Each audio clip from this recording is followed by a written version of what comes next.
Okay. Magandang umaga mga kapatid, kaibigan. Narito na naman tayo para mag-aral sa salita ng Diyos. Bago tayo mag-umpisa, may hihilingin ako sa inyo. Paki-subscribe, paki-like, paki-share sa aming munting YouTube channel, Marlon Coret YouTube channel, para mapabilis pagpalaganap ang salita ng Diyos sa buong mundo at maipakilala natin ang ating Panginoong Hesukristo na ating Panginoong tagapagligtas. Paki-subscribe, paki-like, paki-share. Maraming salamat po. Tayo na'y manalangin. Ama naming Diyos na makapangyarihan sa lahat, salamat po Panginoon sa umagang ito. Narito po kami, Ama, para mag-aral sa iyong salita.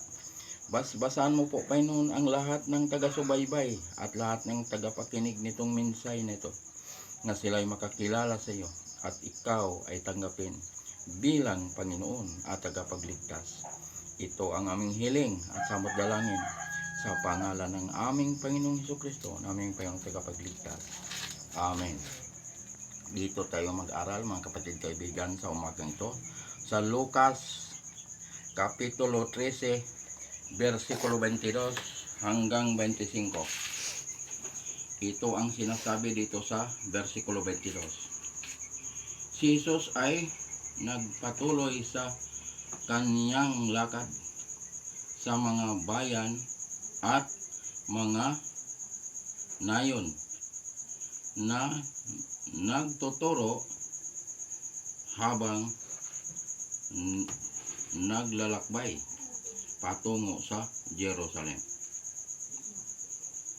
Ang ating Panginoon patuloy na nagtuturo papuntang Jerusalem. Yan. Ito ang sabi ng ating Diyos, na siya ay nagtuturo. Itinuturo ng Diyos ang kanyang salita para tayo ay maligtas.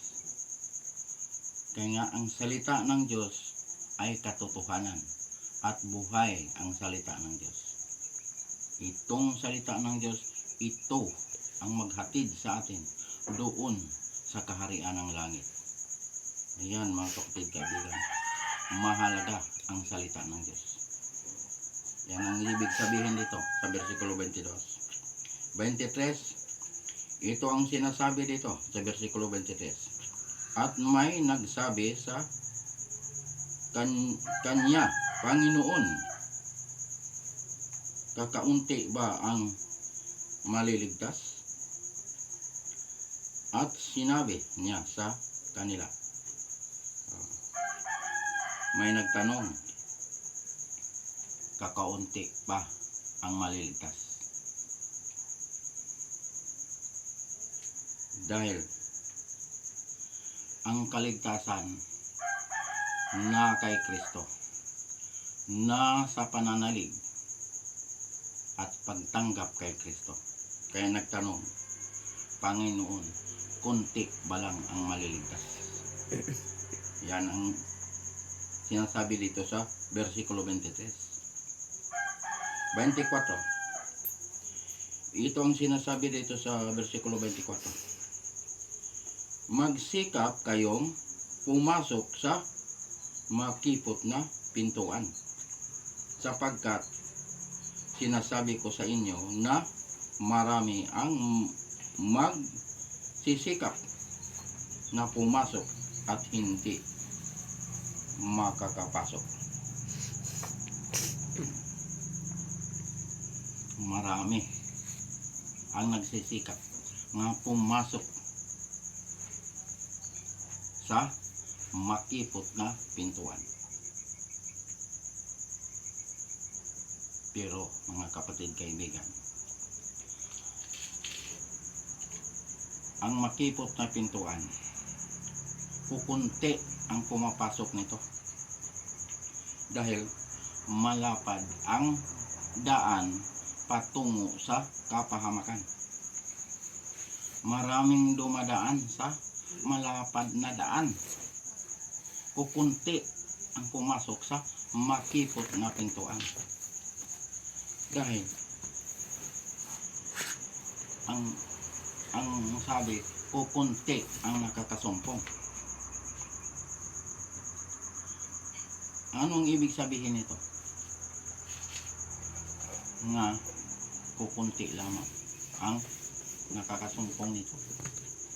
Dahil ang salita ng Diyos ay ito ay nagtuturo sa atin na tayo ay magiging matuwid. Kaya ang tao ay doon talaga dumaan sa malapad na daan. Dahil itong makipot na pintuan, ito ang sa atin na tayo ay gumawa ng mabuti. Kailangan tayo ay gumawa ng mabuti pag tayo ay nakakilala kay Kristo. Pag tayo ay nananalig kay Kristo, pag tayo ay tumanggap kay Kristo bilang Panginoon at tagapagligtas, ayan, tayo ay nakakasumpong sa makipot na daan. Kay si Kristo ang daan. Siya ang tagapagligtas. Kaya mga kapatid, kaibigan, kay Kristo tayo lumapit. Paniwalaan natin ang salita ng ating Panginoon. Yan. Pag tayo nakakaalam sa salita ng Diyos, pag tayo nakakilala kay Kristo, pag si Kristo ay ating tinanggap at bilang Panginoon at tagapagligtas, ayan, nakasumpong tayo sa makipot na daan. Dahil si Kristo lamang ang Panginoon nga tagapagligtas. Hindi na tayo gagawa ng masama. Dahil tinuturuan tayo ng ating Panginoon. Ay, huwag tayo gumawa ng kasamaan. Gumawa tayo ng mabuti. Yan ang totoo nga nakakasumpong sa makipot na daan. Basta ang tao ay nakakilala kay Kristo at nananalig kay Kristo at tumanggap kay Kristo bilang Panginoon at tagapagligtas, ayan, nakakasumpong sa makipot na daan. Yan ang makapasok sa kaharian ng langit. Huwag tayo gumawa ng masama. Dahil maraming mga gumagawa ngayon ng masama. Ayan ang dinadaanan. Malapad na daan patungo sa kapahamakan. Yan ang ibig sabihin yan dito sa versikulo 24. Last verse, 25. Ito ang sinasabi dito sa versikulo 25. Kapag tumayo na ang may-ari ng bahay at maisara na ang pinto, magsisimula kayong tumayo sa labas at tutok-tok sa pintuan na magsasabi, Panginoon, pagbuksan mo kami, at siya'y sasagot sa inyo, hindi ko alam kung saan kayo nanggaling. Yan ang sinasabi ng Panginoon. Pag naisara na ang pinto, magsimula nga tutok-tok. Dahil isinara na. Anong ibig sabihin? Pag naisara na ang salita ng Diyos, maraming maghanap nito. Yan ang sinasabing tutok-tok sila sa labas. Anong sagot ng Panginoon sa mga hindi nakapasok? Sasagot ang Panginoon nga hindi ko alam kung taga saan kayo. Bakit sinabi ng Diyos nga hindi niya alam kung taga saan? Dahil itong mga taong ito, hindi ito nakikinig sa salita ng Diyos. Hindi ito naniniwala sa salita ng Diyos. Hindi ito nananalig kay Kristo. Hindi ito tumanggap kay Kristo. Kaya nga ang sabi, hindi ko alam kung saan kayo nanggaling. Eh ngayon pa lang mga kapatid kaibigan, nga hindi pa naisara ang biyaya ng Diyos, hindi pa naisara ang kaligtasan. Tiyakin natin ang ating kaligtasan ngayong buhay pa tayo, para tayo ay makapasok sa makipot na pintuan. Sino ang pintuan? Si Kristo. Siya ang tagapagligtas. Siya ang liwanag. Siya ang buhay. Kaya mga kapatid kaibigan, paniwalaan natin ito. Itong salita ng Diyos. Ngayon pa lang, nga hindi pa naisara ang biyaya ng Diyos, ang awa ng Diyos, narito pa, ipinangaral pa ang kanyang salita. Mga kapatid kaibigan, tiyakin natin ang ating kaligtasan ngayong buhay pa tayo. Baka bawian tayo ng ating hiram na buhay, hindi tayo nakakatiyak sa ating kaligtasan. Mahirap mga kapatid kaibigan, dahil ang sabi ng Diyos sa Ecclesiastes 9:5, ang buhay alam niyang siya'y mamamatay, pero ang patay ay wala nang nalalaman at wala nang pag-asa. Yan ang sinasabi. Pagpatay ka nang hindi ka ligtas, wala ka nang nalalaman at wala ka nang pag-asa. Kaya ang sabi ng Diyos, ngayon ang araw ng pagliligtas. Ayan, ngayong oras na ito, ang sinabi ng Diyos nga siguraduhin natin ang ating kaligtasan. Ay, mga kapatid kaibigan, narito nagsasalita ang Diyos nga tayo ay magkaroon ng buhay na walang hanggan. Paano matiyak ang kaligtasan? Ganito, manalig tayo kay Kristo, tanggapin si Kristo bilang Panginoon at tagapagligtas. Diyan tayo nagkaroon ng kaligtasan. Nasa pananalig at pagtanggap kay Kristo ang kaligtasan. Ang tao, pag hindi siya nananalig, hindi siya tumanggap kay Kristo, pangalan niya ay wala sa aklat ng buhay. Ayan, pag pangalan ay nakasulat sa aklat ng buhay, tiyak kilala ka ng Panginoon. Ikaw ay makapasok sa makipot na pintuan. Ayan mga kapatid kaibigan, yan ang katiyakan sa kaligtasan. Nasa pananalig at pagtanggap kay Kristo.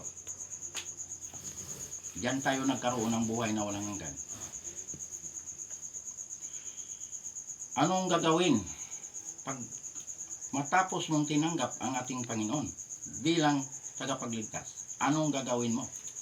Magpabautismo sa pangalan ng Ama, pangalan ng Anak, pangalan ng Espiritu Santo.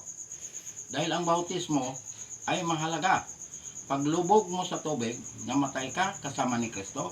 Pag-ahon mo, nabuhay ka kasama ni Kristo. Ikaw ay nagiging bagong nilalang na. Wala na ang dating pagkatao. Ikaw ay nakatawid na sa kamatayan tungo sa buhay na walang hanggan. Ikaw ay ipinanganak muli sa Espiritu. Ikaw ay nagiging born again. Yan ang tinatawag na born again. Pag ipinanganak ka sa Espiritu. Yan ang kahalagahan ng bautismo.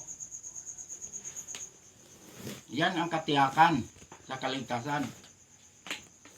Nasa pananalig at pagtanggap kay Kristo at magpabautismo. Anong gagawin pag matapos kang nabautismuhan? sundin ang utos ng Diyos. Huwag lapastanganin ang utos ng Diyos. Huwag itakwil, huwag burahin ang utos ng Diyos. Dahil ang sabi ng ating Panginoon sa Juan 14, versikulo 15, kung iniibig ninyo ako, tutuparin ninyo ang aking mga utos. Yan ang sabi ng ating Panginoon. Ipatupad ang utos ng Diyos. Ano pang sinabi? Sa unang Juan, Kapitulo 2, versikulo 3 hanggang 4. Nakakatiyak tayong nakikilala natin ang Diyos kung sinusunod natin ang kanyang mga utos. Verse 4, ang nagsasabing nakikilala ko siya, ngunit sumusuway naman sa kanyang mga utos, ay sinungaling at wala sa kanya ang katotohanan. Yan ang sinasabi ng ating Panginoon. Pag nagsabi ka nga kilala mo ang Diyos, tapos hindi ka sumunod sa kanyang mga utos, ikaw ay sinungaling at wala sa kanya ang katotohanan. Yan ang sinasabi ng Diyos. Ano pang sinabi? Sa Mateo 5 versikulo 17, hindi na parito ang ating Panginoon upang pawalang bisa ang kautusan. Naparito siya upang tukdin at ganapin ang kanyang mga utos. Yan ang sinasabi ng ating Panginoon. Kaya nga ang Diyos ay naglagay ng palatandaan. Nasa utos ng Diyos ang palatandaan ng Diyos na ikaw ay kilala. Ang sabi ng Diyos, kilalanin niyo ako, kilala ko kayo. Ezekiel 20:20. Ano ang ginawa ng palatandaan ng Diyos? Ang ikapitong araw, ang Sabat. Yan ang ginawa ng Panginoon nga palatandaan. Dahil ang ikapitong araw ay banal. Ipinagpahinga ng Diyos. Dahil ito nilikha itong mundo nito sa loob ng 6 na araw. Anong araw nilikha itong mundo nito? Lahat nga nandirito, pati tayo nilikha ng Diyos. Anong araw yun? Nag-umpisa nga nilikha ito. Linggo, Lunes, Martes, Merkules, Huwebes, hanggang Biyernes. Nilikha ito ng Diyos. Ang ikapitong araw ay Sabat, yung Sabado. Ayan ang ipinagpahinga ng Diyos. Sabi ng Diyos, siya nagpahinga sa ikapitong araw. At binasbasan at pinagpala. Ang salita ng Diyos ay banal. Kaya nga, ang sabi ng Diyos, siya ay nagpahinga sa ikapitong araw. Anong araw yun? Ang ikapitong araw. Ang Sabat. Ang adlawng Sabado. Diyan ang Panginoon nagpahinga. Dahil ang Sabat ay banal na araw. Binasbasan, pinagpala, ibinukod para sa Diyos. Bakit nagpahinga ang Diyos? Napagod ang Diyos? Hindi napapagod ang Diyos. Sinabi ng Diyos na siya ay nagpahinga sa ikapitong araw para tayong mga nilalang sumunod sa Kanya. Para tayo ay makapasok sa kapahingahan ng Diyos. Ayan. Para tayo sumamba sa Diyos sa araw ng Sabat. Yan ang ibig sabihin yan. Kaya sa bagong langit, sa bagong lupa, ang sambaron ay Sabat. Saan mabasa? Nga sa bagong langit, bagong lupa, ang sambaron ay Sabat. Isaiah 66, versikulo 22 hanggang 23. Sa versikulo 22, mababasa mo ang bagong langit, bagong lupa. Tiyak, mababasa mo yan. Sa versikulo 22. Sa versikulo 23, ang sabi ng Diyos, lahat ng bansa pupunta ron para sumamba sa Diyos sa araw ng Sabat. Ayan. Pag nakabasa ka sa iyong Biblia ng araw ng pamamahinga, Sabat yan. Basta makabasa ka niyan. Pero dito sa hawak ko ng Biblia, ang nakasulat dito ay Sabat. Lahat ng bansa pupunta ron para sumamba sa Diyos. Mukhaan, harapan, makikita natin ang Diyos na ating sinasamba. Pero mga kapatid kaibigan, ang mga pangalan nga hindi nakasulat sa aklat ng buhay, hindi makapagsamba ron. Hindi makapasok doon. Dahil iba ang destinasyon ng mga pangalan nga hindi nakasulat sa aklat ng buhay. Ang destinasyon nun ay lawa na apoy. Ang lawa na apoy, yun ang pangalawang kamatayan. Yun ang impyerno. Yan ang paglagyan sa mga pangalan nga hindi nakasulat sa aklat ng buhay. Ang makapagsamba ron, ang mga pangalan lamang nga nakasulat sa aklat ng buhay. Yung mga ligtas. Pero pag hindi ka ligtas, hindi ka makapasok doon. Hindi ka makapagsamba ron. Basta pangalan nga hindi nakasulat sa aklat ng buhay, hindi makapunta ron. Hindi makapagsamba ron. Dahil ang mga ligtas lamang ang makapasok doon at makapagsamba. Basta pangalan mo ay nakasulat sa aklat ng buhay, tiyak makapasok ka ron at makapagsamba ka. Dahil ang mga ligtas lamang ang makapasok ron at makapagsamba. Paniwalaan natin ito, mga kapatid kaibigan. Ito katotohanan. Wala itong halo ng kasinungalingan. Dahil ang Diyos ang may sabi nito. Nagsabi ang Diyos sa Pahayag, Kapitulo 20, versikulo 15. Ang mga pangalan na hindi nakasulat sa aklat ng buhay ay itatapon sa lawa na apoy. Ang lawa na apoy, yun ang pangalawang kamatayan. Yun ang impyerno. Basta hindi nakasulat pangalan mo sa aklat ng buhay, hindi ka talaga makapasok doon sa kaharian ng langit. Ito hindi ito paghatol. Ito sinasabi sa banal na kasulatan. Ito katotohanan. Ang Diyos ang may sabi nito. Basta pangalan nga hindi nakasulat sa aklat ng buhay, hindi talaga makapasok doon. Yun lang ang makapasok, yung mga pangalan nga nakasulat sa aklat ng buhay. Ayun ang mga nananalig kay Kristo, mga tumanggap kay Kristo. Ayan, pangalan nila ay nakasulat sa aklat ng buhay. Ito mga kapatid, kaibigan, katotohanan. Tinuturuan tayo ng Diyos sa kaligtasan. Kompleto. Sino tagapagligtas? Si Jesucristo. Tinuturuan tayo. Bautismo, tinuturuan tayo. Kautosan, tinuturuan tayo. Araw ng gusto ng Diyos na siya isambahin, tinuturuan tayo. Ang Sabat, ginawa ng Diyos na palatandaan. Hanggang dito na lang tayo, mga kapatid kaibigan. Paki-subscribe, paki-like, paki-share sa aming munting YouTube channel, Marlon Coret YouTube channel, para mapabilis pagpalaganap ang salita ng Diyos sa buong mundo at maipakilala natin ang ating Panginoong Jesucristo na ating Panginoong tagapagligtas. Maraming salamat po. Tayo na manalangin. Ama naming Diyos nga makapangyarihan sa lahat, salamat po Panginoon sa mga salita mo naming napag-aralan ngayong umagang ito.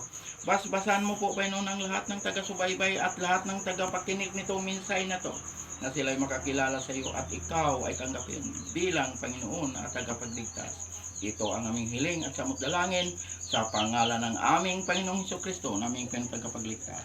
Amen.